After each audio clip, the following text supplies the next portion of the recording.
Olá, pessoal. Estamos aqui mais uma vez em um episódio do PharmaCast. Eu sou o Pablo Farias. Ana Luísa Martã. E Alice Araruna. E hoje nós vamos conversar um pouquinho sobre o sistema colinérgico. Mas antes disso, a gente queria aqui agradecer ao contato dos ouvintes da gente, as mensagens que cada vez mais frequentemente nós estamos recebendo. Hoje nós temos umas mensagens aqui de alguns ouvintes mais próximos da gente, não é, Alice? Já estamos chegando aqui em Juazeiro. Olha aí. A gente chegou primeiro no... A gente foi pro Paraná, para Manaus. Os Estados Unidos, voltou para o Juazeiro. Estados Unidos, mas voltou para Juazeiro agora. Voltamos aqui para Juazeiro. E aí a gente tem aqui, eu destaquei alguns, não dá para a gente falar sobre todos, mas aos poucos a gente vai conversando também e respondendo nos próximos episódios. E hoje eu vou estar falando aqui sobre o recado de Agredilson Vieira, que ele é aqui de Juazeiro do Norte, Ceará, e achei muito interessante a forma como ele mandou o recadinho dele, agradecendo, né, pela disponibilização dos episódios e a dedicação de cada um dos envolvidos, ele coloca assim, e diz também que está ansioso por mais episódios, né? E depois ele mandou um segundo recado colocando: obrigado por difundir a farmacologia no Brasil. O Brasil que eu quero é com professores que tenham, no mínimo, a qualidade de vocês. Grande abraço. Então valeu, entramos aí, né, no famoso O Brasil que eu quero. Eu nunca imaginei que ia fazer parte do Brasil que eu quero de alguém. Olha aí. E aí a gente Como é o nome dele? É Agredilson. Obrigada aí, Agredilson. Valeu. E a gente fica muito feliz quando a gente recebe um recado como esse, porque o Brasil que todos nós queremos, na verdade, é que tenha um investimento na educação, né, de qualidade, e não só com professores que se dedicam, mas também com estudantes, com alunos, com profissionais que busquem um aperfeiçoamento contínuo, né, sempre buscando novos aprendizados, novos conhecimentos, uma educação continuada. Então, Agredilson, para você e para todos os demais que estão ouvindo, estudantes como você também é o que o Brasil quer, é o que o Brasil precisa, porque serão os futuros profissionais que vão estar aí tomando conta da área da saúde, né? Todos os demais estudantes de todas as outras áreas, com qualidade, pode fazer a diferença. Então, juntos, vamos estar fazendo a diferença, sim. Na verdade, todos esses ouvintes, né, que estão se dedicando, levando um tempinho para escutar, tem gente fazendo suas anotações, tem gente... A gente nem esperava esse impacto todo, mas... Então, todo mundo que está ouvindo com frequência, usando no seu dia a dia, seja profissional ou na faculdade, e tem gente que nem é da área. Nós temos ouvintes da área de administração, contabilidade, direito, que eu nem imaginava, mas que queriam entender mais como os medicamentos funcionam e estão aí ouvindo e aprendendo um pouquinho mais. Então, todo esse pessoal é realmente parte do Brasil que eu quero, que são pessoas curiosas, que querem ampliar seus conhecimentos, então dentro ou fora da própria área. Isso é que é ciência, entendeu? Isso é que é estimulante para a gente. Uhum. Continuando aqui a sessão de recados, temos também, ainda aqui de Juazeiro, de Fabiana Alves, que ela diz ser aluna do 9º semestre do curso de farmácia, e ela colocou que gostaria de agradecer a todos os professores pelo conhecimento compartilhado. E, como diz o ditado, ela escreveu, né, feliz aquele que transmite o que sabe e aprende o que ensina. Então, é bastante verdade, né? Esse ditado a gente também aprende muito, porque sempre é uma responsabilidade muito grande de estar passando esses conhecimentos para vocês e a gente sempre está se reciclando bastante para poder chegar aqui e ter esse bate-papo, ter essa conversa e passar esse conteúdo aí de uma forma um pouco interativa, né, e mais dinâmica possível. Obrigada, viu, Fabiana? Um abração, Fabiana. E, para finalizar a sessão de hoje, quero mandar também um alô para Daiane Souza, que é de Salvador, Bahia, estudante de farmácia no 4º semestre. Ela colocou que meus estudos estão sendo muito mais produtivos com os casts. Nem sei mais o que é ouvir música. Minha playlist de vida agora essas gravações. Muito obrigada, sou fã de coração. E aí eu até tirei uma brincadeira com o pessoal aqui do grupo, né? Quando eu li, eu falei, olha aí que a gente já tem um fã número 1. Um de coração. De coração. No Brasil que eu quero, pronto. Estamos no Brasil que eu quero, estamos abertos aos fã-clubes também. Então, Daiane, quando eu li o seu recado, desculpa, Daiane, quando eu li o seu recado, eu lembrei de como eu entrei nesse mundo de podcast também, porque uma vez eu cheguei na faculdade, e aí conversando com o Pablo aqui, o hoster do programa, eu falei que estava cansada de ouvir as mesmas músicas, as mesmas playlists, as mesmas coisas durante o deslocamento de um trabalho para outro. E aí ele falou, você conhece podcast? Foi quando eu entrei nesse universo. Na podosfera. Da podosfera. E aí, quando você falou que agora você quase não ouvia a playlist, eu realmente, praticamente não escuto.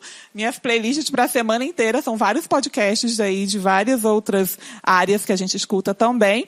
E aí eu lembrei desse momento que eu conheci. E hoje, poder fazer parte de é uma realização bem grande, assim, para todos nós. Então, hoje em dia, a gente poder ouvir o que a gente fala, né? Então, é muito interessante, é muito legal. E esse retorno de vocês, gente, é muito bom. Continuem entrando em contato conosco, porque isso nos dá um estímulo para sempre estar continuando fazendo o melhor por vocês. E aí fica a dica também, porque existem podcasts de todas as áreas. Aqueles que querem, na sexta-feira, uma coisa mais leve, aí botam um podcast lá de comédia, ou discussão de filmes. Aquilo que vocês gostam, tem podcast de tudo. Entretenimento, né? Entretenimento, é. Mas ao longo da semana, aí você vai escutando os podcasts de ciências, de saúde. O Pharmacast. O Pharmacast dentro deles, claro, né? Entre eles, o Pharmacast.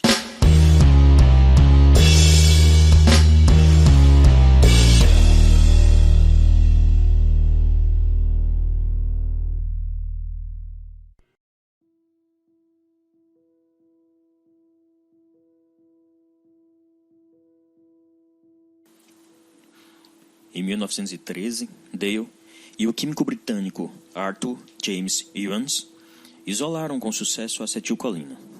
Embora Dale continuasse a publicar artigos sobre a farmacologia da acetilcolina e dos derivados da colina, em 1914, ele afirmou que pouca evidência está disponível para o possível significado fisiológico da acetilcolina no sistema nervoso parasimpático. Com a eclosão da Primeira Guerra Mundial, Dale suspendeu suas pesquisas, mas depois retornou e reacendeu seu interesse pela acetilcolina. Em 1928, tornou-se diretor do Instituto Nacional de Pesquisa Médica e um ano depois, com a ajuda do químico Harold Dudley, finalmente localizou a acetilcolina endógena nos baços de um boi e de um cavalo. Dale relatou que este achado foi um importante estímulo para o nosso interesse renovado nas possibilidades de significância funcional da acetilcolina. Alguns anos antes dessa descoberta, Lovie havia feito uma experiência crucial para o futuro entendimento da acetilcolina. Usando o experimento com um coração de sapo, Lovie forneceu evidências básicas para o envolvimento da sinalização química na função nervosa. Nos anos seguintes, durante os quais Dale foi condecorado, o trabalho de Dale e Lovie acabariam por identificar a acetilcolina como o misterioso transmissor químico que fluía entre os nervos. Entre 1933 e 1936, Dale e Lovie e seus coautores publicaram vários artigos nos quais descreviam fontes endógenas de acetilcolina, denominadas sinapses autonômicas colinérgicas ou adrenérgicas, com base nas quais os produtos químicos eram usados. E talvez mais importante, forneciam evidências para a secreção de neurotransmissores químicos nas sinapses neuronais. Em 1936, Dale e Lovie receberam o Prêmio Nobel, e Dale tornou-se um fiduciário da Wellcome Trust, uma instituição de caridade de pesquisa biomédica sediada em Londres, no Reino Unido. Em 1940, Dale tornou-se presidente da Royal Society, e em 1944 ele foi nomeado para a Ordem do Mérito, um prêmio que ele acrescentou não apenas à sua condição de cavaleiro, mas também as suas muitas honras públicas e a multiplicidade de graus honorários e bolsas de estudo que ele havia recebido ao longo de sua carreira.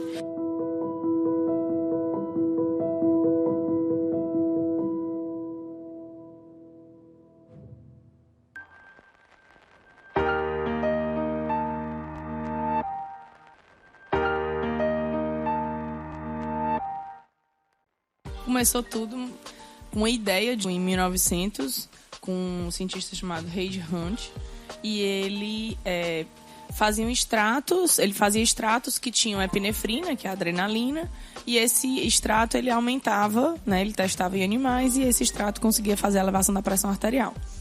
E aí ele imaginou que quando ele removesse essa epinefrina desses extratos, essa pressão iria reduzir, né, e que de fato aconteceu. Só que eles não deram esse crédito a essa redução da pressão apenas a ausência da epinefrina, mas a presença de alguma substância que tinha nesse extrato, né, ela faria essa redução da pressão.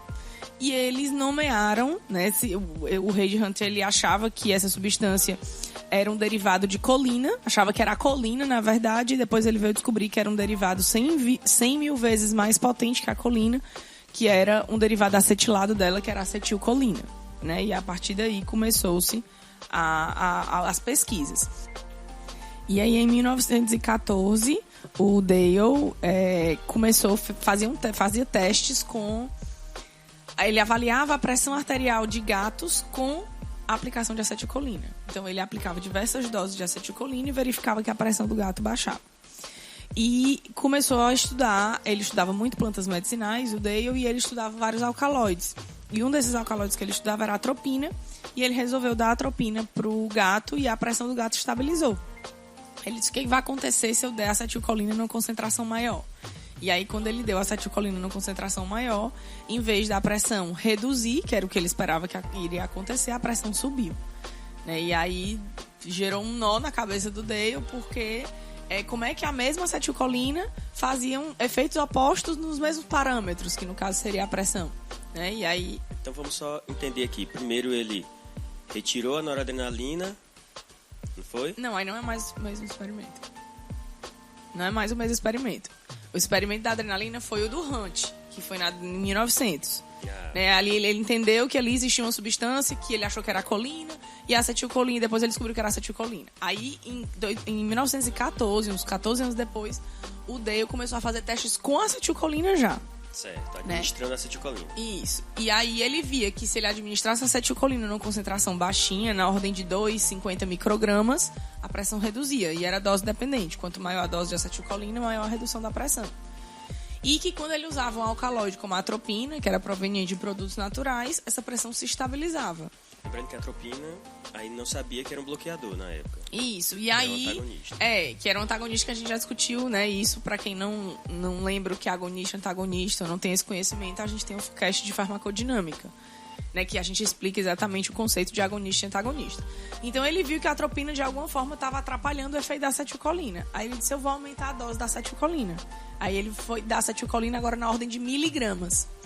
Quando ele deu a acetilcolina 5 miligramas, aplicou lá a acetilcolina no gato, ele imaginou, sei lá, que a acetilcolina iria tirar a atropina do lugar e iria reduzir a pressão. Só que a pressão foi subir, né? E aí, como é que pode a mesma acetilcolina baixar a pressão e a mesma acetilcolina subir a pressão no mesmo experimento? E aí ele ficou, aquilo deu um nó na cabeça dele. Só que no primeiro sem um antagonista e agora com um antagonista. Um sem um antagonista e outro com antagonista. E aí isso deu um nó na cabeça dele, porque para que isso fosse possível, a única explicação para que isso fosse possível era que a acetilcolina, para baixar a pressão, ela estaria agindo em alguns receptores, e que para ela subir a pressão, ela teria que agir em outros receptores. Ele era um pouco resistente a essa ideia de que um transmissor poderia interferir em mais de um receptor, mas foi a única ideia, né? Foi a única explicação plausível para o que ele tinha encontrado no experimento. E aí ele começou a partir do pressuposto que existiriam 2 tipos de receptores diferentes que poderiam receber a acetilcolina e realizar efeitos diferentes, inclusive opostos, como foi o caso que ele viu no experimento do gato. E aí, em 1930, o Dale, junto com Lowe, não sei se é assim que fala, mas eles determinaram, né, aí o papel da acetilcolina como um neurotransmissor, tanto no sistema nervoso central como no sistema nervoso periférico. E o que a Ana Luísa está falando diz respeito à liberação de neurotransmissores que vão encontrar seus alvos e tudo mais e realizar seus efeitos. Agora, tudo isso começa com resulta em uma sinapse, a comunicação de um neurônio para outro. Eu acho que a gente precisa conversar um pouquinho sobre a sinapse para entender esse processo de liberação do neurotransmissor, e aí a gente passa para frente para conversar um pouquinho sobre os receptores, porque para encontrar um receptor a substância tem que ser liberada antes, então tem que começar da sinapse, não é? No cast de sistema nervoso autônomo, a gente falou que para o sistema nervoso central se comunicar com os nossos órgãos e tecidos, ele faz isso através de sinapses. E que a gente tem até feixes nervosos, né? E esses feixes nervosos realizam uma sinapse colinérgica tanto para o sistema nervoso simpático como para o parasimpático, e que o que vai diferenciar é a segunda transmissão, o segundo feixe nervoso, a segunda fibra nervosa, que no colinérgico vai liberar acetilcolina, e no noradrenérgico, na maioria dos órgãos, noradrenalina, mas também na glândula sudorípara ele secreta acetilcolina. Então, como é que acontece essa comunicação, né? Como é que a informação sai lá da medula, do encéfalo e chega no coração e no vaso, como por exemplo, para baixar a pressão eu preciso de uma ação nesses dois órgãos ou sistemas, coração e vaso. Então, como é que essa informação chega lá? Ela chega através da sinapse. No potencial de ação, né? Aquela que a gente não tem como explicar aqui agora, acho que não é bem o foco, mas basta vocês entenderem que existe uma troca, uma abertura de uma série de canais. E quando a gente fala de sinapse, a gente precisa entender que eu tenho dois neurônios que se comunicam, mas eles não se encostam, né? Eles não batem na mão igual uma gincana e um passa, né, a vareta pro outro e deu tudo certo. Não é bem assim que funciona. Então, esses neurônios, eles não se encontram, mas eles têm um espaço interneuronal que é chamado de fenda sináptica, e que um neurotransmissor de um neurônio sai para essa fenda sináptica, pode ser acetilcolina, noradrenalina e outros neurotransmissores, mas no nosso foco hoje é a acetilcolina. E existem receptores nesse segundo neurônio, que seria chamado neurônio de pós-sináptico, ou o próprio órgão já, quando já está no coração, no vaso, no rim, no fígado. E nesse órgão, ou nesse segundo neurônio, há receptores. E esse neurotransmissor que está solto nessa fenda, ele acaba encontrando o receptor, e aí a gente consegue visualizar o efeito. Agora, como essa dinâmica acontece é o que Paulo vai falar agora. Bom, é bem simples. Relativamente simples. E a gente também não vai ter como estender muito, senão vai ficar realmente longo falar de sinapse. O importante é que essa sequência de aberturas de canais de sódio, seguido de uma compensação de canal de potássio, vai ao longo do neurônio. Quando ele chega lá na região terminal do neurônio, mais ou menos ali onde vai ocorrer a sinapse, esse processo de abertura de um e outro canal, que a gente chama de potencial de ação, dá uma mudança de potencial elétrico na célula, e essa mudança de potencial vai abrir um último canal, que é o canal de cálcio. Mas antes de ocorrer o estímulo, a gente precisa que o neurotransmissor seja sintetizado, né? Então, assim, aquele neurônio, para que eu tenha esse estímulo, para que o neurotransmissor saia, o neurônio já tem que estar carregado do neurotransmissor. Então, a primeira coisa que precisa acontecer numa sinapse nervosa é a síntese. Aqui no caso da acetilcolina, tem que ter um precursor. Então, todo neurotransmissor tem um precursor, que no caso da acetilcolina é a colina. E existe uma enzima lá no neurônio chamada colina-acetiltransferase, que é a CAT. Ela pega um acetil do acetil-CoA da mitocôndria, do próprio neurônio, e dá para a colina, transformando a colina em acetilcolina. Mas a acetilcolina não pode ficar passeando dentro desse neurônio. Ela tem que ser guardada numa vesículazinha para ficar protegida. E aí a gente entra com a questão do estímulo. Até mesmo para ser eliminado. O processo de eliminação requer uma fusão da vesícula. Então essa vesícula, que na verdade é um fragmento da própria membrana do neurônio, que é como se fosse uma minicélula, que não tem núcleo, claro, dentro do neurônio. E dentro dela só tem a acetilcolina. E nessa, e é numa proporção grande, é umas 200 mil, mais ou menos 250 mil acetilcolinas em cada vesícula. Não é uma molécula. Então, quando eu tenho uma sinapse, várias E não é só uma vesícula também. E assim, como você falou que ela é um pedacinho da membrana, eu tenho proteínas nessa vesícula e tenho proteínas na membrana que elas conseguem se comunicar, vamos dizer assim. Só que elas só comunicam na presença do cálcio. E aí, quando o potencial de ação que vem ao longo do neurônio chega lá nessa região terminal, abre o canal de cálcio. Lembrem que cálcio, a gente raramente tem cálcio livre dentro da célula. O cálcio é um grande ativador de enzimas. Então, o cálcio dentro da célula normalmente fica retido no retículo endoplasmático, ou no caso do tecido muscular, né? Não se trata de tecido muscular, o retículo sarcoplasmático. Ou fora da célula. Porque o cálcio dentro, ele faz uma zona, ele é fundamental. Praticamente todo processo fisiológico no nosso corpo precisa de cálcio. Então, o que acontece? Se você tiver muito cálcio, ele vai começar a ativar tudo que é enzima. Inclusive autolisinas, que destruiriam a própria célula. E aí, o que acontece? Quando esse canal de cálcio abre, o cálcio pode entrar. E aí, ele vai iniciar esse processo de fusão dessa vesícula, que tem acetilcolina dentro dela, com a membrana celular do neurônio. E aí essa fusão vai fazer com que a acetilcolina seja externalizada, ela vai sair do neurônio, lá para a fenda sináptica, que é aquela região que fica entre os dois neurônios. E aí a acetilcolina agora está de cara com o seu alvo. É esse nome aí dessa exclusão. Foi isso que você falou? É uma exocitose, na verdade. É uma liberação, né? Na verdade, o nome científico que se dá aí é uma expulsão exocítica. Porque expulsa da célula. Isso aí agora de cara com os seus alvos, que dependendo do que a gente está falando, se estamos falando do sistema nervoso autônomo, vamos relembrar aí o que a gente conversou no último cast. Sistema nervoso autônomo, esse segundo neurônio pode ser um neurônio noradrenérgico ou um neurônio colinérgico. Porque lembrando que o sistema nervoso autônomo, o primeiro neurônio sempre vai liberar acetilcolina. Bem, mas quando essa substância é liberada, quando esse neurotransmissor é liberado, não necessariamente ele vai encontrar o alvo. Não é obrigado a encontrar o alvo. Ele tem o destino dele ninguém sabe. Ele pode realmente encontrar um receptor que vai ser o alvo. E fazer um efeito, como por exemplo, que aconteceu lá no gato, de reduzir a pressão, né? Mas ele pode ser destruído. E aí ele vai ser destruído por quem no caso da acetilcolina? Pela acetilcolinesterase. Que é uma enzima que fica na fenda. Então, a acetilcolinesterase é uma enzima que está na fenda sináptica, que é esse ambiente onde o neurotransmissor vai encontrar o receptor, né? E aí ela porque, como eu disse para vocês, são muitas acetilcolinas liberadas. E aí algumas encontram os receptores e realizam efeito, algumas nunca o encontram e são destruídas já pela acetilcolinesterase. Sofrem hidrólise, né? Pela acetilcolinesterase.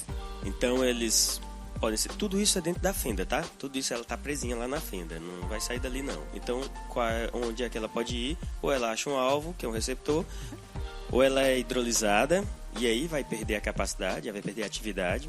E uma vez que essa molécula, no caso a acetilcolina, foi hidrolisada, ela vai se converter nos seus precursores, acetato e colina.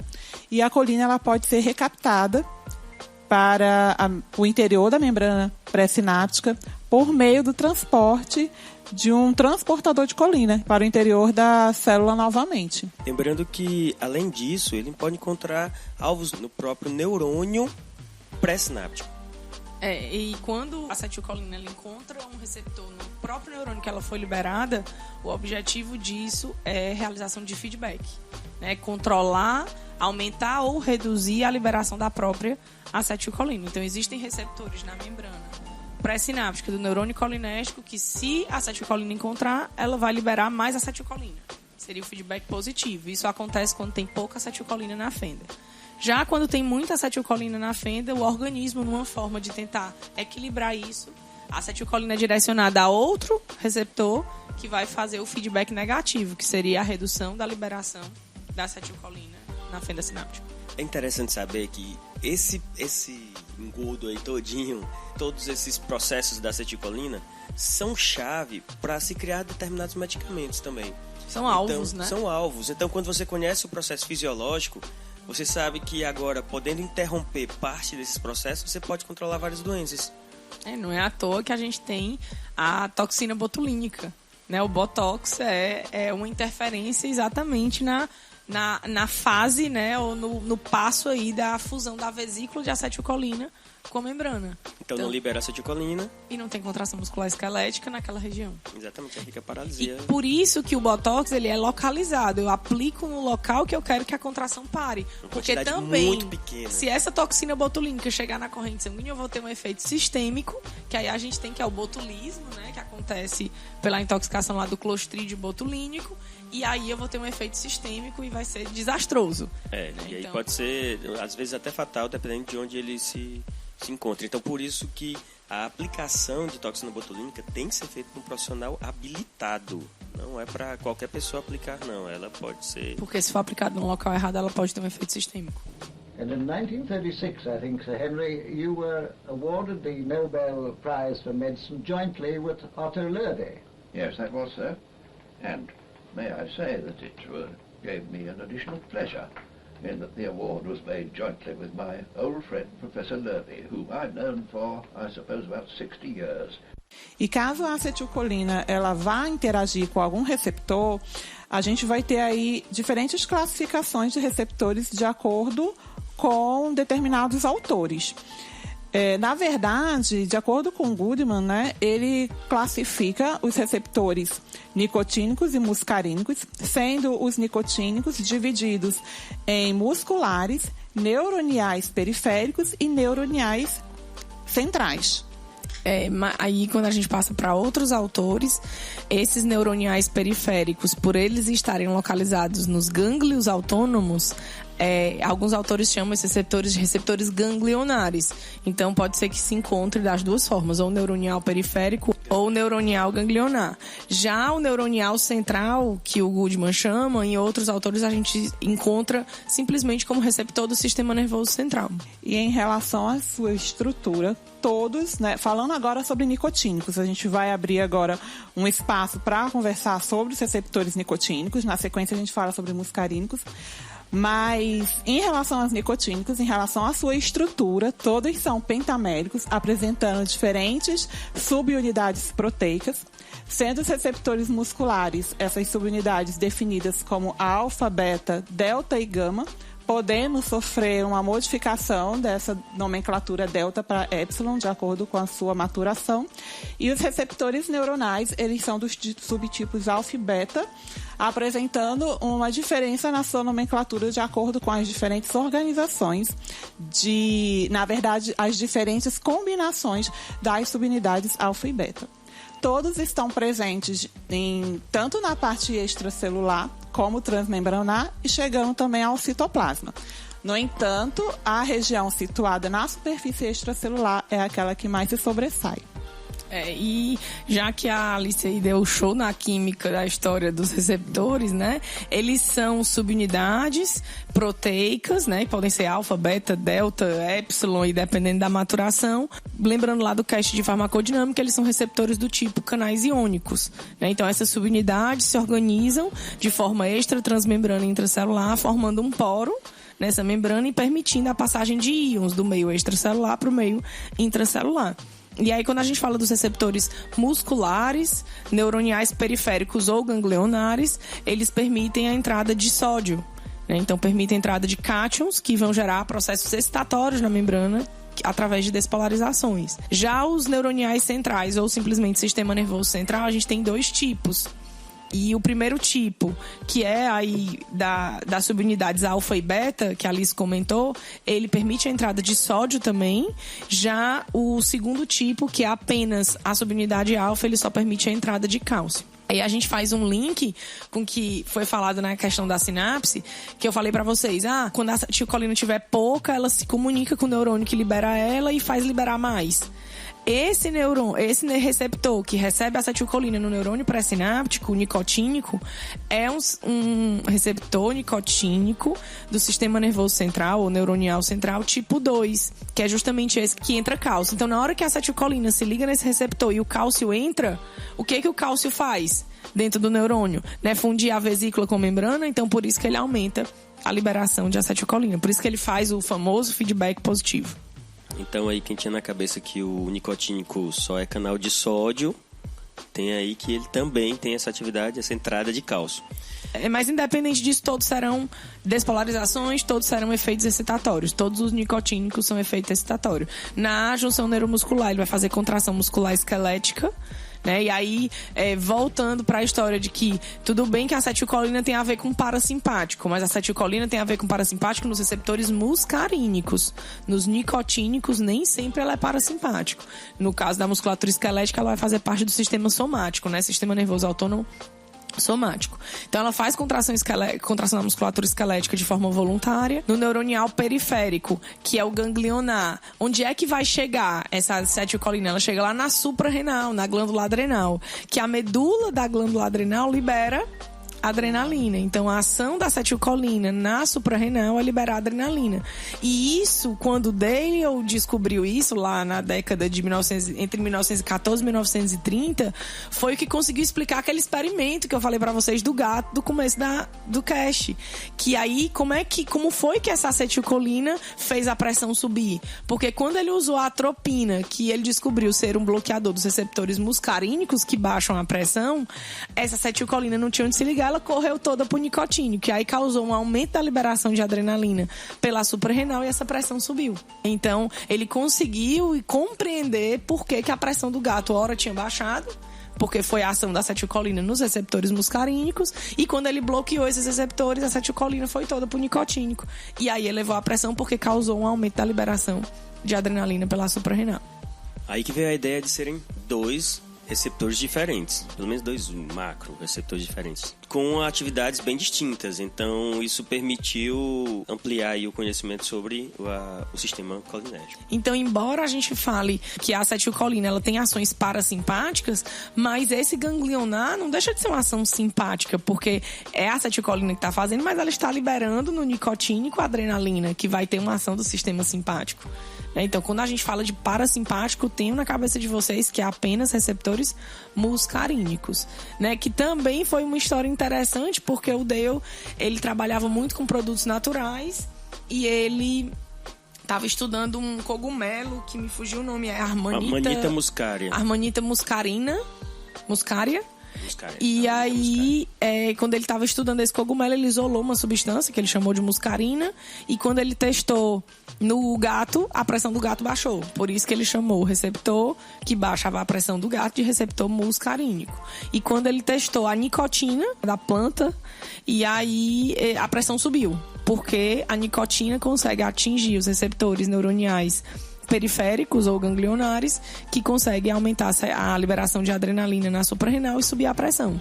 Então, essa nomenclatura de muscarínicos e nicotínicos veio também de testes experimentais com substâncias de origem natural.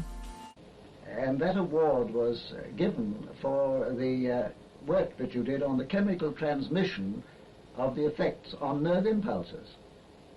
That's it. That's true, yes.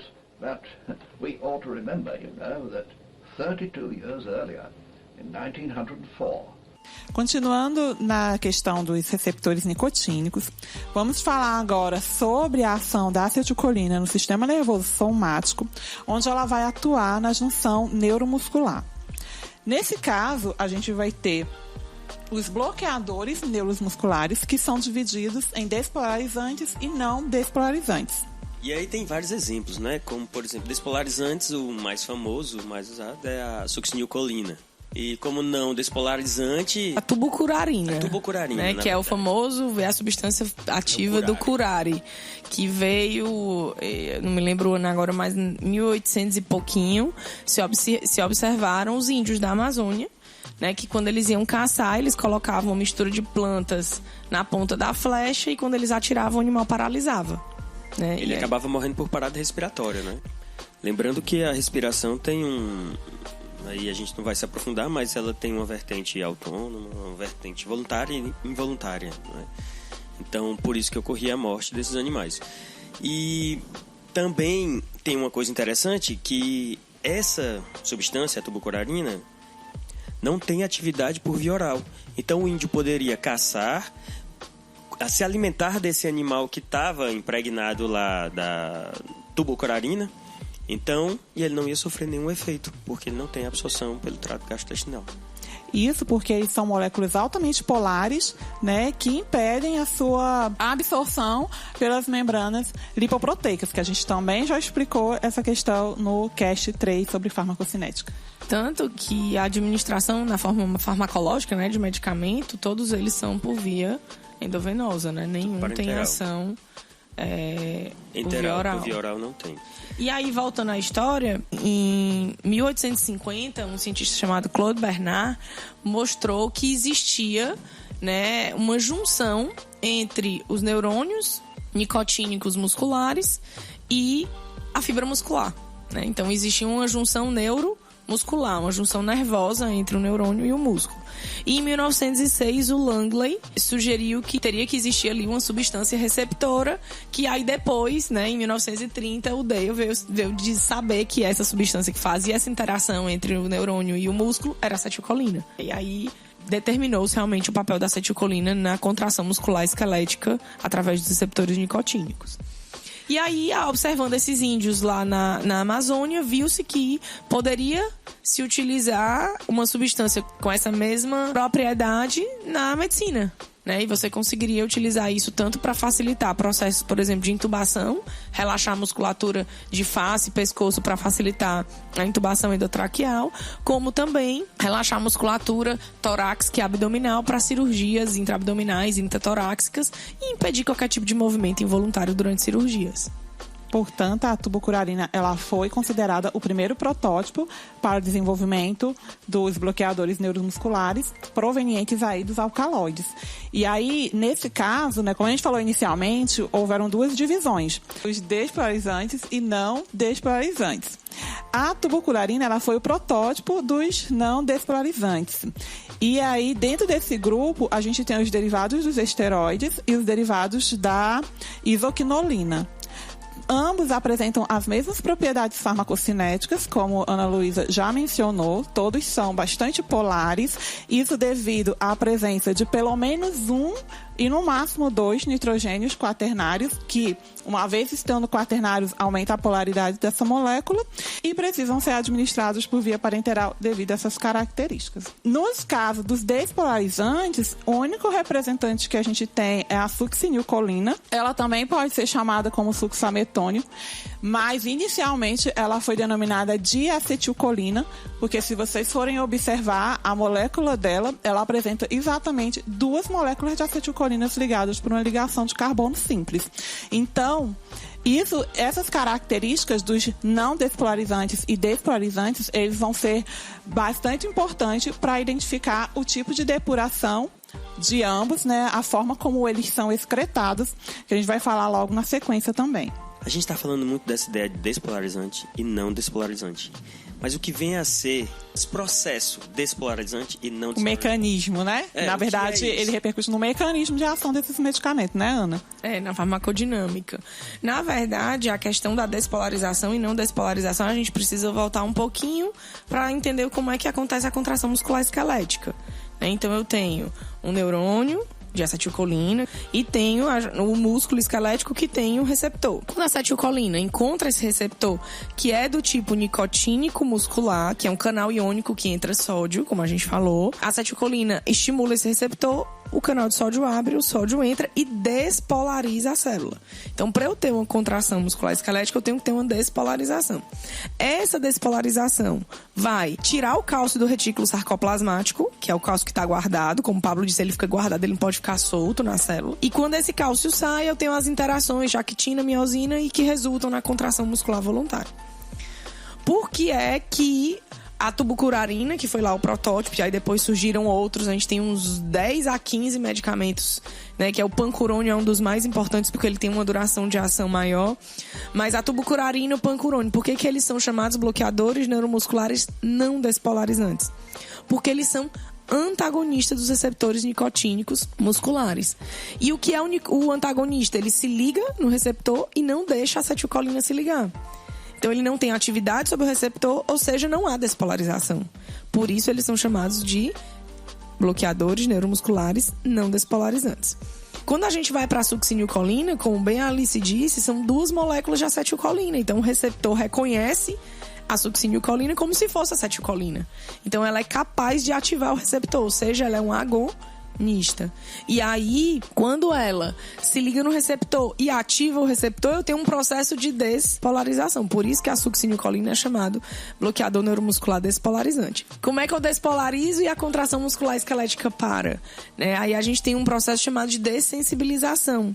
A succinilcolina não só despolariza, mas ela não só estimula o receptor, mas ela hiperestimula. Então, se a gente pegar, por exemplo, ligar todos os eletrodomésticos da nossa casa, o disjuntor lá da chave vai cair, porque eu tive uma hiperestimulação do sistema. O nosso organismo tem esse tipo de gatilho para quando a gente hiperestimula o sistema também. Então, quando eu tenho essa hiperestimulação pela succinilcolina, é como se o meu receptor dessensibilizasse. É como se o disjuntor desse receptor desligasse e aí ele fica inativo aí por um tempo em torno de 8 a 10 minutos, que é o tempo que a succinilcolina vai ser metabolizada e excretada. E aí, esse receptor ele fica inativo, refratário durante esse tempo, depois ele volta a funcionar. Isso pode acontecer com a própria acetilcolina. O aumento da concentração da acetilcolina nessa região, por exemplo, pela utilização ou pelo contato com algum inibidor das colinesterases, pode levar que ela tenha essa atividade aí que é até chamado de efeito paradoxal. Ou seja, uma questão antagônica, que ela polariza e ela despolariza, e aí como é que isso acontece, né? É um processo de dessensibilização do receptor. Was that the only effect then? No, when I came to examine the effects of acetylcholine on the internal organs in general... Ana Luísa comentou que esses bloqueadores podem ter ação curta. Qual seria a vantagem de ter ação curta ou longa? Na verdade, assim, não é nem vantagem ou desvantagem. Uma característica Qual que aplicação, então? a succinilcolina tem, que ela dura pouco tempo, porque como ela se parece muito com a acetilcolina, como elas são 2 moléculas de acetilcolina, ela é degradada pela mesma enzima que a acetilcolina é degradada no plasma, no fígado, que é a butililcolinesterase. E aí ela dura muito pouco. Então, para eu fazer uma cirurgia torácica, seria impossível estar reaplicando esse medicamento repetidamente, aumenta o risco de toxicidade para o paciente. Então, os despolarizantes, que no caso a succinilcolina, ela é mais usada mais para procedimentos rápidos, como intubação. Então, você relaxa a musculatura de face e pescoço, facilita a entrada do tubo e 8 minutos depois o paciente já está movimentando normalmente. Agora, tem uma desvantagem, que como ela é um despolarizante na fase que é rápida, 30 segundos, mas nessa fase de hiperestimulação, o paciente ele tem contrações involuntárias, ele tem fasciculações, principalmente na região tóraco-abdominal. Então é um paciente que ele pode, depois que ele, que passa o efeito, ele pode sentir essa musculatura dolorida, porque ela foi hiperestimulada. Já os bloqueadores não despolarizantes, como o pancurônio, a atracúrio, mivacura, eles não causam isso, porque como eles impedem a despolarização desde o início, eles não têm esse processo de dor pós-procedimento, Uma vantagem da succinilcolina, ela funciona rápido e por uma situação de intubação que é emergencial é o que se quer, Mas ela também tem uma desvantagem, porque por ela ser um agonista de dessensibilização, ela não permite processo de reversão. Então eu preciso esperar os 8, 10 minutos para o receptor funcionar. Eu não consigo fazer ele voltar a funcionar automaticamente, Usando quando eu quero, eu não consigo. Já o pancurônio, eu consigo fazer isso, porque ele é um antagonista competitivo reversível. E o que você aplicaria? Se eu aumentar a acetilcolina tira ele do lugar. E aí eu uso o bloqueador de acetilcolinesterase, que é a enzima que degrada a acetilcolina. E por competição, a acetilcolina aumenta e enfraquece a ligação do pancurônio e volta. Quem gosta de filme, tem um filme é um filme antigo, legal, mas ele fala justamente do uso do pancurônio, que é o filme Awake, A Vida por um Fio. O cara vai fazer uma cirurgia cardíaca e ele precisa usar um bloqueador neuromuscular e a trama do filme é toda em volta dele estar bloqueado neuromuscularmente, vamos dizer assim. Quem gosta de filme, é uma dica aí pra vocês. E falando sobre essa questão de não possibilitar a reversão, é difícil, mas há alguns casos de pacientes que têm deficiência na produção de butilcolinesterase no fígado, no caso, ou pseudocolinesterase plasmática. E como a via de eliminação dos despolarizantes é unicamente por meio dessa hidrólise, então, no caso da ausência ou da deficiência, na verdade, deficiência, né, dessas enzimas, acaba que fica numa situação de complicação ali. Precisa realmente fazer um teste nesses casos de relatos de pacientes que já têm histórico de deficiência. Não é um teste comum, que todo mundo, vamos ver se ele tem a enzima. Não. Não se faz esse teste antes para usar. Não se faz. Mas na prática caso de histórico, simples, não é um teste complicado, não. Mas às vezes numa situação emergencial de intubação, eu não tenho nem tempo para isso. Não tem nem tempo. Então, realmente, em caso de histórico já de paciente ter uma deficiência, tem que ter um ajuste de dose aí para que não utilize uma dose tóxica, né? Isso. Que despolarize e aí não tenha como reverter essa condição. Embora muitas vezes o paciente não saiba mesmo que ele tem essa deficiência. E os não despolarizantes, eles já, como tem um tempo de ação mais longa, eles são utilizados mais para cirurgias tóraco-abdominais, intracavitárias de forma geral, e o direcionamento da utilização deles é de acordo com a eliminação. A eliminação deles não vai depender das enzimas, né, plasmáticas e hepáticas, do caso pseudocolinesterase ou butilcolinesterase, porque a excreção deles são via renal e hepática.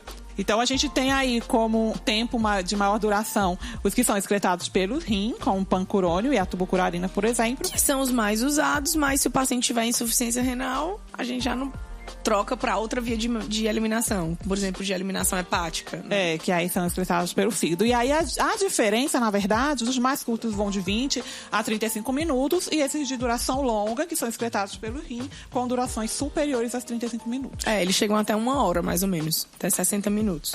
Certo. Além dos bloqueadores neuromusculares, a gente tem outro tipo de anticolinéstico, que seriam os antagonistas ganglionares. O trimetafano, na verdade, só tem ele tem uma aplicação muito específica. O trimetafano, por bloquear os receptores neuroniais periféricos ou ganglionares, eles vão impedir que a acetilcolina estimule a suprarrenal a liberar adrenalina.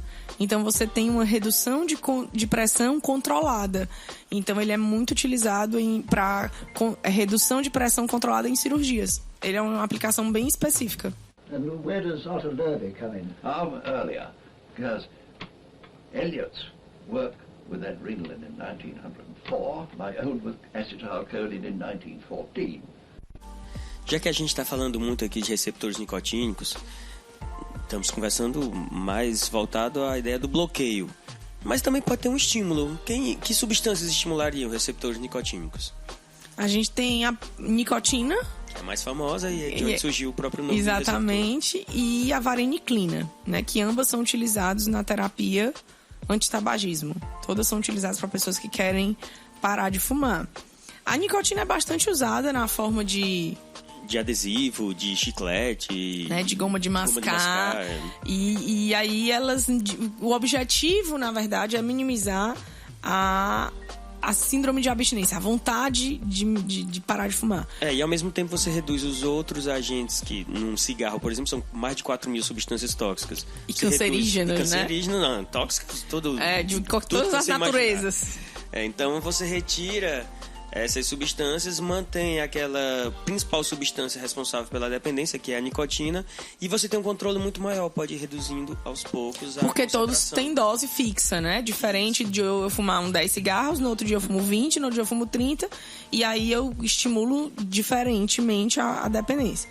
Como esses cigarros, como esses chicletes, né? Essas gomas de mascar, elas têm doses fixas e decrescentes. Na primeira semana você usa uma dose, na segunda semana você usa metade da dose. O seu organismo vai se desacostumando daquela substância, mas de uma forma controlada. Sem que você tenha tanto sintoma na síndrome de abstinência. Porque a abstinência da droga, ela vai trazer sintomas. E é isso que faz muitas vezes as pessoas voltarem a terem que usar aquela substância novamente. No caso do cigarro, uma das mais frequentes, mais convenientes é a ansiedade. Então, a irritabilidade, ansiedade, né? A irritabilidade, então a pessoa realmente se irrita muito fácil. Quem já teve alguém que parou de fumar na família, aguenta e tem que aguentar, mas não é fácil não, que a pessoa fique irritada. Mas aí, à medida que vai se acostumando, o corpo vai assumindo o novo contexto fisiológico, através dos feedbacks negativos no corpo, vai se achando um novo padrão. E aí, na década de 2000, surgiu a vareniclina, que é um dos poucos medicamentos que a gente tem que agem especificamente nos receptores nicotínicos, né? Eles são agonistas parciais dos receptores nicotínicos e, pelo fato deles serem agonistas parciais, eles são extremamente eficientes na terapia antitabagismo. Porque o que é um agonista parcial? É estimular todos os receptores e gerar um efeito parcial.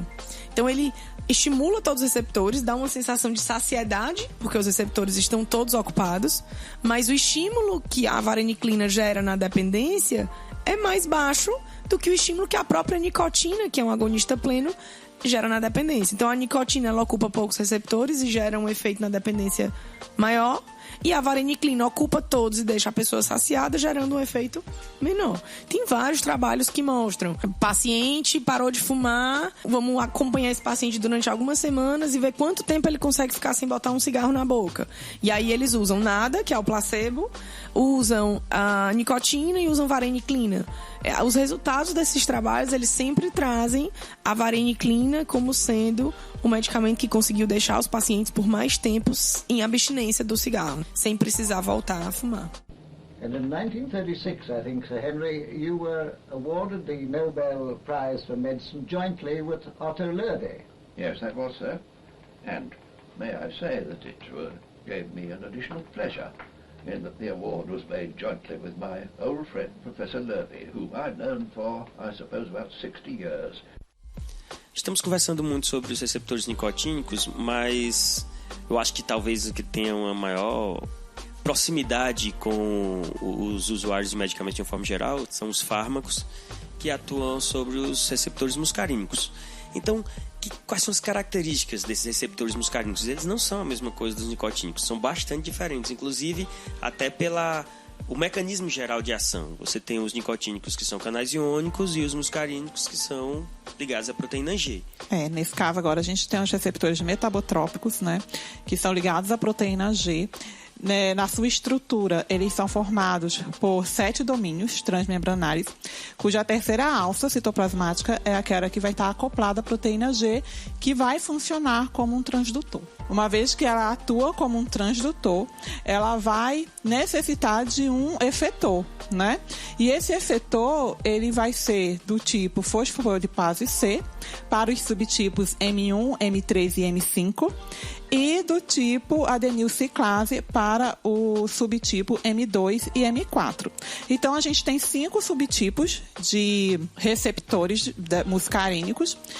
A gente costuma relacionar que os receptores ímpares, eles têm como efetores o fosfolipase C e aumentam a concentração do trifosfato de inositol e do diacilglicerol.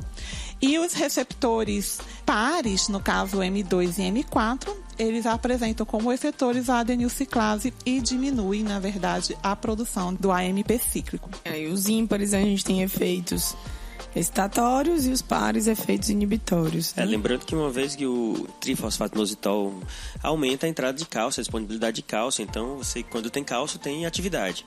Então, se os ímpares aumentam o IP3, tem mais cálcio livre na célula, mais atividade. E o diacilglicerol ativa a proteína quinase.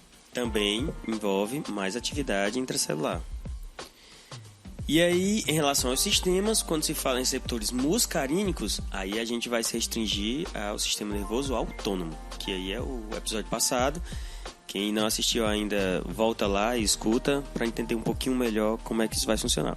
Em relação ao sistema parasimpático, que é esse que vai envolver o receptor muscarínico, que é ligado à acetilcolina. E esse é que o público em geral, a população em geral, tem uma maior relação, maior proximidade com a utilização de medicamentos. Talvez o maior número de prescrições ou até medicamentos que são os ditos isentos de prescrição estão dentro dessa classe de fármacos que agem nesse sistema, nos receptores muscarínicos relacionados à atividade do sistema nervoso autônomo parasimpático. E sobre fármacos que agem sobre o sistema muscarínico, temos aqueles que agem de forma agonista, quer dizer, que vão estimular o sistema muscarínico. Entre eles tem alguns com uso mais frequente e outros menos frequente, como, por exemplo, pilocarpina e o betanecol, que têm uma utilização bastante frequente. A pilocarpina é usada para a redução da pressão intraocular, né? Ela é usada de forma tópica em colírio e é utilizada para o glaucoma. Então, se a gente lembrar que a pilocarpina, lá no olho, na verdade, a gente tem um receptor M3, e esse receptor M3, quando recebe acetilcolina ou qualquer agonista dela, ele vai contrair. E aí, é a partir dessa contração que a gente vai ter a redução da pressão. Porque lá no olho a gente tem um líquido chamado humor aquoso, que é liberado e drenado. Ele é liberado, lubrifica estruturas internas do olho e é drenado. E que quando esse humor aquoso, por algum motivo, se acumula lá, ele acaba aumentando a pressão do olho. E aí a pilocarpina consegue fazer a redução dessa pressão, porque ao contrair esses músculos, ele acaba aumentando a drenagem desse humor, né, a saída desse líquido e reduzindo a pressão. Para complementar, ainda sobre a pilocarpina, apesar do uso clássico dela ser para o tratamento do glaucoma, como a Ana Luísa estava comentando, também há evidências do seu uso para o tratamento da xerostomia, que seria, no caso, a falta de saliva, né, a falta de secreção e aquela sensação de boca seca. Então, nesse caso, ela é utilizada por via oral, diferentemente do tratamento para o glaucoma, que é por via tópica, e também surte o efeito aí para minimizar essa deficiência de secreção da saliva.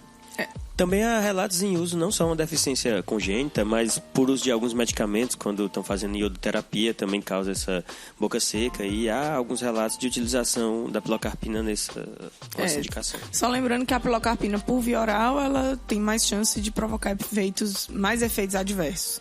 Porque quando ela é usada de forma tópica, ela vai agir só lá no receptor M3 do olho.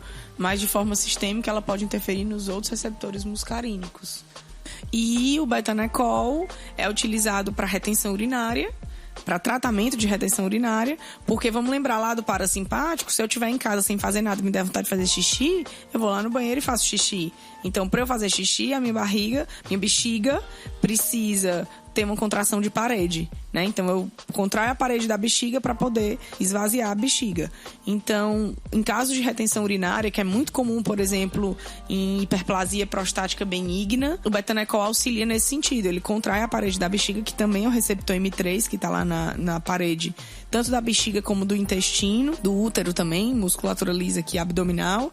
E ao contrair a parede da bexiga, o betanecol esvazia a bexiga, então ele é usado para pacientes com retenção urinária. Tanto também em processos pós-operatório, pós-parto, e também na retenção urinária causada pela atonia neurogênica da bexiga. Isso, a atonia de bexiga também é usado. E aí tem aqueles outros que são de menos utilização, como a metacolina e o carbacol, por exemplo. Pois é, a metacolina foi observado alguns estudos realizados principalmente para fazer testes de função pulmonar, para determinar se um paciente tem ou não asma. E o cloreto de carbacol, ele está disponível na apresentação de 0,1 mg por ml, na forma, né, de uma solução oftálmica, e é usado também para diminuir a pressão interna dos olhos em cirurgias oftálmicas. Mas não com tanta utilidade, né? Tanta frequência, com tanta frequência, mas é uma possibilidade também, tá aí disponível, mas não tanto utilizado assim frequentemente. É só pra gente fechar a questão dos receptores muscarínicos, já falando dos agonistas, vamos só lembrar o que a acetilcolina faz, né, nesses receptores.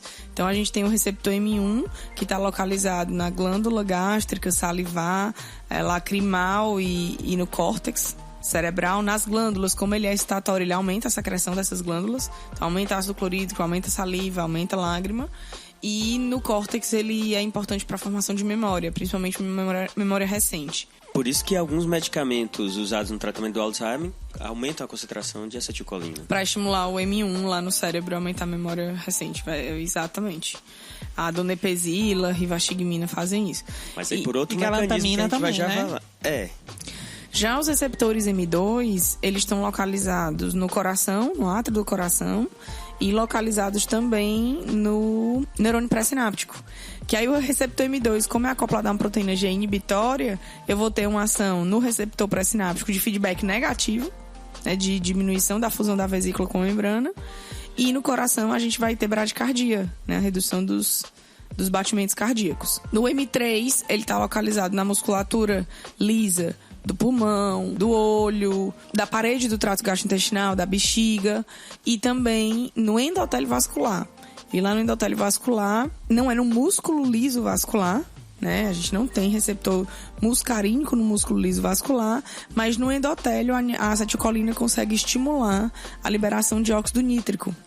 E o óxido nítrico reduz a quantidade de cálcio dentro do músculo liso vascular e aí a gente tem um processo de vasodilatação. E aí isso explica também como é que o Dale viu que quando ele aplicava acetilcolina lá no animal, a pressão do animal baixava no gato.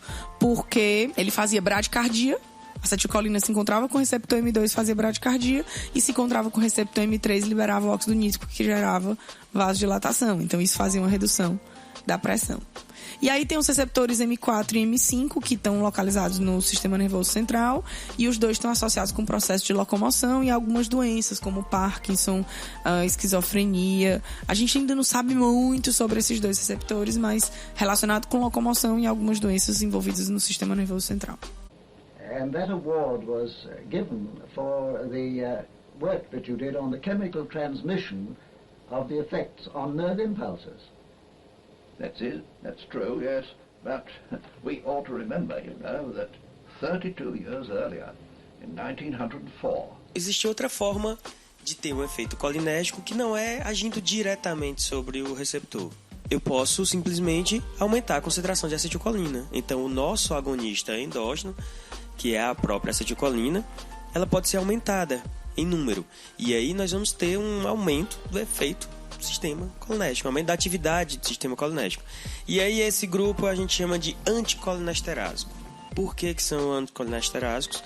Porque eles inibem a atividade da enzima acetilcolinesterase, que é responsável pela degradação da acetilcolina. Então, você vai ter mais tempo, vamos dizer assim, mais tempo de vida da acetilcolina. E aí, maior atividade dessa substância. E aí tem vários fármacos que são utilizados para algumas funções muito específicas, na maioria das vezes para o tratamento do Alzheimer, como a fisiostigmina, a rivastigmina, mas também tem no tratamento da miastenia graves, até como praguicidas também utilizados. Existem medicamentos, existem substâncias tóxicas. Bem, mas esses anticolinesterásicos são subdivididos em grupos. Isso. E esses grupos, eles estão relacionados de acordo com a diferença química que existe em cada um deles. Diferenças químicas estas que levam também a consequentes diferenças farmacocinéticas. Por isso que eles vão apresentar diferentes tempos de ação. No caso do primeiro grupo, são fármacos que são provenientes de álcool simples, que contém um grupo de amônio quaternário. Esse grupo de amônio quaternário, ele, uma vez que tem um cátion livre, ele permite uma interação eletrostática. Então, o tipo de interação dele com a acetilcolinesterase, para a inibição dessa acetilcolinesterase, vai se dar tanto por interações de hidrogênio, como por diferentes interações eletrostáticas. Isso pode ser ligações iônicas, pode ser ligações de polo induzido, o que for. São ligações que vão apresentar interações entre cátions e ânions, sejam induzidos ou sejam já presentes. Esses tipos de ligações, eles são rápidos, né? São ligações curtas, que dependem de pequena quantidade de energia para serem desfeitas. E temos como um exemplo dele o uso do hidrofônio. O hidrofônio é considerado de ação ultra curta, e por esses motivos bem lindos que a Alice falou, eles duram de 5 a 10 minutos. O hidrofônio dura de 5 a 10 minutos. Então, para tratamento de alguma doença, ele é um medicamento inviável, né? Um efeito tão curto.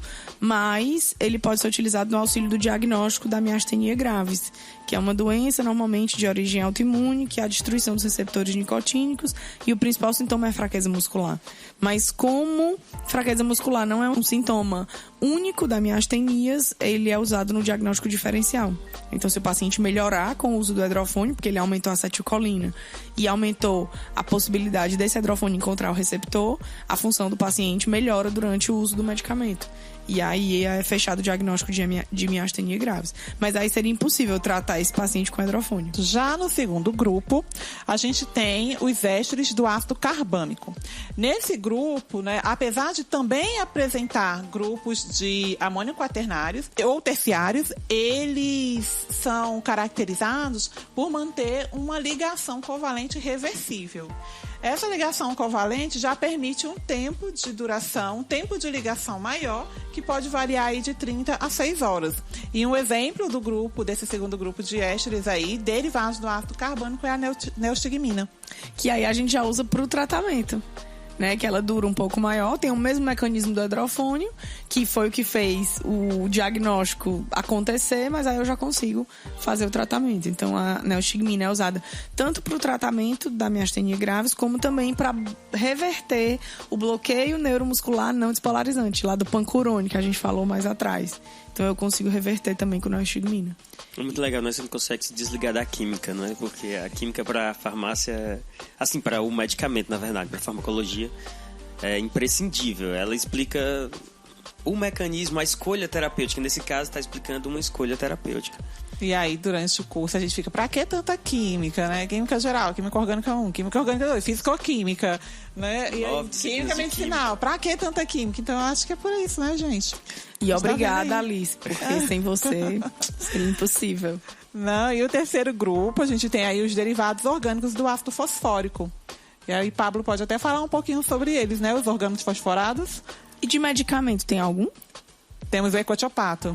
E aí ele é utilizado para o glaucoma, com o mesmo princípio da pilocarpina, mas a pilocarpina estimula diretamente o receptor e o ecotiopato vai bloquear a acetilcolinesterase, fazendo com que a acetilcolina estimule o receptor e faça a mesma coisa lá da drenagem do humor aquoso.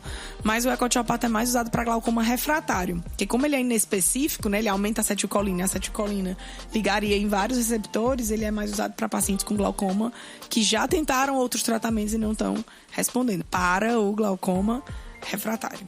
E esses derivados do ácido fosfórico, eles fazem um tipo de ligação covalente irreversível e por isso que duram centenas de horas. Lembrando que nem sempre os que têm atividade anticolinesterásica são necessariamente fármacos, são medicamentos. Muitas vezes são praguicidas e hoje, na verdade, grande parte deles são praguicidas. São dois grupos chamados carbamatos e organofosforados. Os carbamatos, conhecidamente, fazem uma ligação, como a Alice já mencionou, que é mais fraca. Ela dura menos tempo, na verdade. Ela também faz ligação covalente, Alice? Faz. Também ligação covalente. Bom, então ela tem uma ligação que vai durar algumas horas e depois ela se desliga. Esse carbamato vai se desligar da enzima e a enzima vai ser recuperada. No caso dos organofosforados, quando eles se ligam com frequência, à medida que o tempo vai passando, eles podem perder grupos laterais. Esses grupos laterais vão aumentar a força de ligação do organofosforado com a enzima, o que faz com que ela não se desligue. Então, você teria um processo de envelhecimento da enzima. E aí, pode-se usar um antídoto, vamos dizer, uma outra substância que conseguiria desligar o organofosforado da enzima, que normalmente é a pralidoxima, que é usada dentro de um período máximo aí de 48 horas, a gente conseguiria fazer isso. Embora, na maioria das vezes, os pacientes, quando se intoxicam com essas substâncias, chegam numa unidade hospitalar com um tempo superior a esse. E aí, a pralidoxima perde a utilidade e o tratamento é sintomático. A gente tenta manter o paciente vivo, mas não consegue mais desligar. Vai usando antagonismo, controlando função cardíaca e tudo mais. Essas substâncias foram utilizadas há muitos anos, inicialmente, como arma de guerra. Uma muito conhecida aí, que é o gás sarin. Então, infelizmente não está só há muitos anos, né? A gente teve aí a última boom da Síria. Foi na Segunda Guerra, mas foi usado na Guerra da Síria. Acho que foi ano passado, a gente teve aí a liberação do gás sarin na Síria. E eu li, né? Não sei também se a fonte era tão confiável, mas eu li que o gás sarin foi liberado e não tinha o antagonista nos hospitais. E aí as pessoas não tinham como serem tratadas e morreram aos montes. E dependendo da concentração, é muito difícil tratar, é muito complicado, porque depende da quantidade que esses soldados, no caso aí, as pessoas tiveram civis também que morreram. Bom, de uma forma geral, como foi usado na guerra, e se ele não fosse antagonizado rapidamente e tratado com atropina, na verdade, é o antídoto principal. Antagonista, né? É o antagonista que vai diminuir os efeitos da acetilcolina no corpo. Bom, então vale a pena só a gente recapitular um pouquinho aqui a questão da intoxicação com esses praguicidas. Independente de ser organofosforado ou carbamato, os efeitos são muito parecidos. Só, assim, é uma quantidade muito pequena, né? Que a pessoa precisa se expor. Muito pequena. A absorção dos organofosforados é principalmente cutânea ou respiratória. Então, o uso de EPI na agricultura é extremamente importante para que isso não aconteça, né? Exatamente. Então, não se enganem, o praguicida passa pela pele. Então, é muito comum a pessoa ir numa loja de produtos agrícolas, comprar um praguicida desse para botar no seu jardim e aí não usar uma luva adequada, uma máscara, um avental, uma roupa própria para manipular esse tipo de substância. Então, ela passa pela pele. Dentre os primeiros sintomas que devem aparecer vão o desconforto gastrointestinal e a dor de cabeça. Esses são sintomas simples que às vezes até passam batido porque são entendidos como um mal-estar simples. E aí, em intoxicações mais severas, esses sintomas muscarínicos vão se tornando mais evidentes. E aí você tem uma diarreia acentuada, vai começar a ter diurese. Então, na intoxicação clássica, vocês recebendo um paciente desse intoxicado com organofosforado ou carbamato na unidade hospitalar, ele vai chegar se urinando, defecando, com uma cólica intestinal muito grande. E aí você tem salivação excessiva, miose, a pupila vai estar bem contraída. É uma pupila pontiforme, né? Ela talvez não chegue a ter o estado pontiforme, como é comum com os opioides, mas ela realmente fica quase lá, fica fechadinha. Então, redução da pressão. A redução da pressão. Então, todos esses sintomas muscarínicos, a dificuldade respiratória por causa da broncoconstrição, também acontece. A gente tem um estado de gravidade quando passa a ter sintomas nicotínicos. Então a gente passa a se preocupar ainda mais, é sempre preocupante, mas passa a se preocupar ainda mais quando tem efeitos nicotínicos. Porque aí a quantidade de acetilcolinesterase já foi bloqueada, muito bloqueada, né? Vamos dizer assim. Porque os primeiros sintomas eles só vão surgir quando eu tenho pelo menos 50% dessa acetilcolinesterase bloqueada.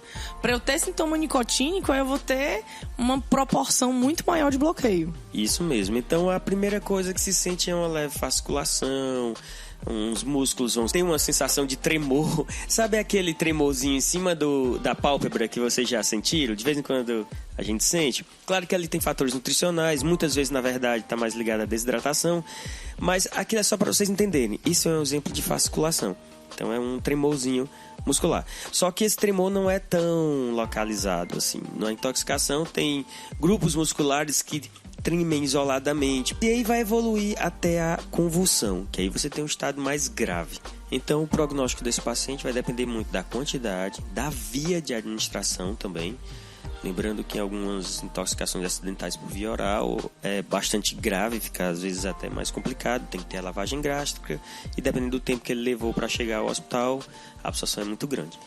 Então, a outra coisa, pessoal, esqueçam essa história de que o leite vai antagonizar. Isso, eu estou falando especificamente no caso dos anticolinesterásicos, no organofosforato, carbamato. É muito frequente alguém chegar lá intoxicado por via oral e ter tomado leite porque alguém disse que ele deveria tomar para reduzir o efeito, porque ia neutralizar o efeito. Isso não existe. Na verdade, ele até piora. O leite é gorduroso, essas substâncias são lipossolúveis e podem aumentar a absorção. Então, tirem essa história de que o leite vai cortar o efeito do medicamento. Correr para uma unidade hospitalar, entrar em contato com urgência hospitalar. Se preferencialmente um hospital que tenha um CEATOX, um centro de atendimento toxicológico, se não, você vai para um hospital de referência da região, que ele normalmente, na urgência, deve saber como lidar com isso. Was that the only effect then? No, when I came to examine the effects of acetylcholine on the internal organs in general. Além dos agonistas colinérgicos, nós temos os antagonistas. Então, diversos fármacos, e esse talvez o ouvinte consiga se identificar mais ou conhecer mais desses medicamentos que são de uso muitas vezes até popular, embora tenha que ter algum cuidado, tenha as restrições na utilização de alguns deles. Mas são os antagonistas muscarínicos. que, assim, na verdade, até pouco tempo atrás, a gente considerava esses medicamentos como realmente antagonistas, bloqueadores do receptor. Mas algumas evidências recentes mostram que os receptores muscarínicos, eles são constitutivamente ativos. Então, eu tenho, na verdade, esses receptores realizando broncoconstrição, bradicardia, contração da bexiga, tudo isso de forma autônoma, né, de forma espontânea. E que esses bloqueadores colinérgicos seriam, na verdade, agonistas inversos, que reduziriam a atividade espontânea desses receptores. Mas, no final das contas, eles são anticolinérgicos, eles reduzem o efeito do sistema colinérgico. Então, o próprio receptor está sempre em atividade. Ele estaria lá mesmo sem nenhum ligante nele. Isso é o que são as evidências mais recentes mostram. Até um tempo atrás, a gente acreditava que ele só funcionaria via acetilcolina e que esses medicamentos impediriam que a acetilcolina se ligasse nele. Mas o que os últimos artigos que saíram mostram que eles são constitutivamente ativos e a atropina, os outros bloqueadores colinérgicos, eles agem como agonistas inversos. Certo, então falou da atropina, que inclusive é um antídoto aí para o tratamento das intoxicações por organofosforados e carbamatos, é o antídoto. Justamente porque vai minimizar esses sintomas. E além dela tem outras substâncias que tem atividade antagonista, como a escopolamina, que é muito utilizada em processo de cólica, diarreia, não é? Seja ela a cólica, seja intestinal, seja uterina, então é muito usada para cólica menstrual também. Então, lembrando que esses processos, essas contrações, ocorrem pelo estímulo de receptores muscarínicos. Acetilcolina, atuando no receptor muscarínico, vai lá aumentar o peristaltismo. Isso, em um nível fisiológico, é normal. Vem a defecação. Mas, quando se tem um estímulo, vamos dizer, agressivo, que hiperestimula esse sistema colinérgico, você tem um excesso de contração. Isso vai causar dor, desconforto. Então, a escopolamina é utilizada nesse sentido. Ela vai antagonizar aí o receptor, reduzindo a atividade da acetilcolina. Por exemplo, no caso da infecção, a gente tem cólica porque fisiologicamente a gente tenta eliminar aquele agente infeccioso, né? E aí eu começo a contrair demais o intestino para fazer essa eliminação. Aí esses medicamentos, eles tendem a minimizar essa cólica, embora em cólicas infecciosas, né, por infecção alimentar, intestinal. Eu ia citar a restrição, era justamente. Esse era o caso da restrição que eu ia mencionar, que eu tinha dito que eles são utilizados, são muito mais conhecidos do público em geral, mas existem cuidados. Por exemplo, infecção, você pode reter mais tempo essa bactéria no seu trato gastrointestinal. E aí, uma infecção que estava, não vou dizer controlada, mas ela tinha uma evolução talvez mais lenta, ou talvez o próprio corpo desse conta dela, dependendo do nível. Agora talvez fique mais difícil, porque você reduziu a eliminação dessas bactérias. Já para a cólica menstrual, que não tem esse processo infeccioso, é totalmente indicado. Outra utilização também da escopolamina são para redução de vertigens, náuseas pós-operatórias também. E no caso é usado para a cinetose, que seria aí, a grosso modo falando, qualquer distúrbio proveniente, gente, de uma movimentação não habitual do nosso organismo, do nosso corpo. Um processo de viagem, né? Você está viajando de ônibus, viajando de barco, navio, o que for. Esse movimento, esse enjoo proveniente desse movimento é denominado cinetose. E aí o uso da escopolamina pode reduzir esse efeito, né? Essa manifestação aí. É porque o movimento pode, a alteração ali do labirinto, ela pode ativar uma zona do nosso cérebro chamada zona do gatilho, que é capaz de provocar essa sensação. Então, a escopolamina consegue minimizar essa ativação e, consequentemente, diminuir o enjoo. E é interessante que quando a gente usa a escopolamina, principalmente por via parenteral, por via endovenosa, né? Quem aqui já foi para o hospital tomar escopolamina por via parenteral para cólica, por exemplo, um dos sintomas dos efeitos adversos super comuns é a visão embaçada. E a visão embaçada é comum por quê? Porque ele bloqueia também o receptor lá no olho. Em vez de eu ter contração da pupila, eu tenho dilatação. Então eu entro num processo de midríase e não consigo focar. Então é um efeito muito comum para quem usa Buscopan por via parenteral. A gente já não vê tanto por via oral. Eu acho que a penetração dela no sistema nervoso por via oral deve ser menor, não sei. Mas a gente não vê tanto por via oral, mas por via parenteral vê bastante. Tem também, gente, o ipratrópio, né, que ele é até um trava-língua falar ele, mas ele é utilizado como broncodilatador, como auxílio lá no tratamento de asma, não no tratamento controlador da asma, mas principalmente no tratamento de alívio. Ele gera uma broncodilatação rápida, combate o broncoespasmo, que é um principal sintoma da asma. E ele é usado por via respiratória, né? Respiratória ou a bombinha. Então ele tem uma ação mais localizada, gerando essa broncodilatação. Pode ser usada na asma, o hipratrópio, e o tiotrópio, que tem uma ação prolongada, pode ser usado também na doença pulmonar obstrutiva crônica, que é o DPOC. E temos a pirenzepina, que é um agonista inverso dos receptores M1 especificamente. E aí falei pra vocês mais atrás que o M1 tá na glândula gástrica, estimulando a secreção de ácido clorídrico. Então ele é utilizado para gastrite e úlcera, porque ele causa a redução da liberação do ácido clorídrico. Tem também a darifenacina, que ela funciona inversamente ao efeito do betanecol. O betanecol é usado para retenção urinária, que é um agonista, e a darifenacina consegue tratar incontinência urinária, porque ela relaxa a musculatura da bexiga e aí retém mais a urina. E por último, a tropicamida, que é só por via ocular, né, por via oftálmica. E a tropicamida é utilizada na forma de colírio para provocar dilatação da pupila. Quando a gente vai fazer exame de ver a quantidade de grau que a gente tem, não sei nem os oftalmólogos vão me matar se eles me ouvirem falando assim, mas quando a gente vai fazer lá o exame de vista, né, aí a gente dilata, bota aquele colíriozinho que arde que só o olho, é a tropicamida que impede o processo de contração da musculatura lá do constritor da pupila, que é feito pela acetilcolina. E temos a oxibutinina, que reduz também o tônus do músculo liso detrusor e é utilizado para incontinência urinária em urgências. A atropina também, que é usada em urgências, falando em urgência aí, uma urgência cardíaca no caso, né? É usada para parada cardíaca, pode ser usado junto com a adrenalina, né? Usar adrenalina e atropina. And where does Otto Loewy come in? Earlier, because Eliot's work with adrenalin in 1904, my own with acetylcholine in 1914. Bem, pessoal, e a gente encerra aqui o episódio de hoje com essa revisão aí geral sobre o sistema colinérgico.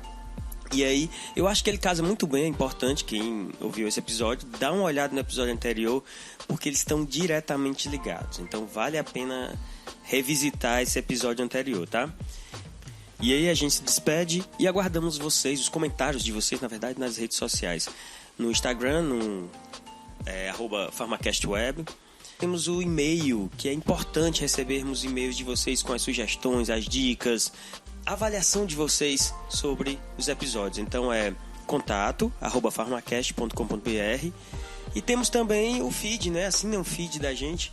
Procurem no iTunes o Farmacast e assinem lá nos seus agregadores, no seu agregador preferido, na verdade, para que você receba os episódios no momento em que ele for publicado. Mas também quem prefere assistir pela internet, está lá disponível no site farmacast.com.br, tem todos os episódios lá. E aí a gente se despede no episódio de hoje e espero que tenham gostado, aguardamos a opinião de vocês e até a próxima. Bom, só para lembrar, a gente fez uma enquete no Instagram acho que mês passado, perguntando o que vocês queriam ouvir no Farmacast, né? Como a gente já estava com as pautas organizadas para o sistema autônomo, depois o colinérgico e o próximo adrenérgico, a gente manteve esse nosso planejamento, mas fizemos todo o catálogo do que vocês solicitaram e assim que finalizarmos essa sequência, o próximo vai ser adrenérgico, a gente já vai começar a adotar aqueles assuntos que vocês solicitaram lá, de acordo com os assuntos votados, dos mais votados para o menos votado, a gente vai colocar nessa sequência, tá? E outra questão também é que eu vou deixar aqui uma despedida temporária. Nos próximos 2 episódios, provavelmente eu não estarei presente, porque eu tô Estamos aí, né, finalizando alguns projetos pessoais, que vai precisar de um pouco de dedicação minha nesse momento, mas estarei ligada lá nos canais, junto com a equipe, como sempre, entrando em contato, respondendo aos comentários. E, se Deus quiser, daqui a algum tempo estarei de volta. Eu espero que ainda me aceitem. Sempre, sempre. Então, tchau, tchau, né, gente? Fui, até me perdi, ó. Despedida é sempre difícil. Valeu, galerinha. Tchau, tchau. Valeu, pessoal. Até mais.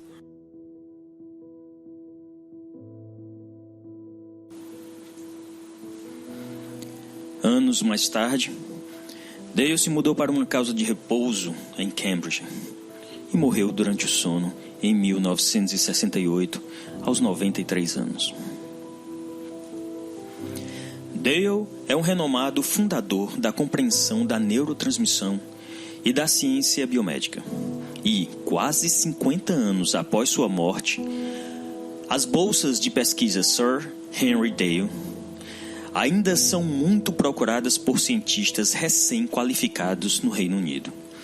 O esquema de bolsas, entregue por uma parceria entre a Royal Society e a Wellcome Trust, visa especificamente apoiar os destacados cientistas de pós-doutorado.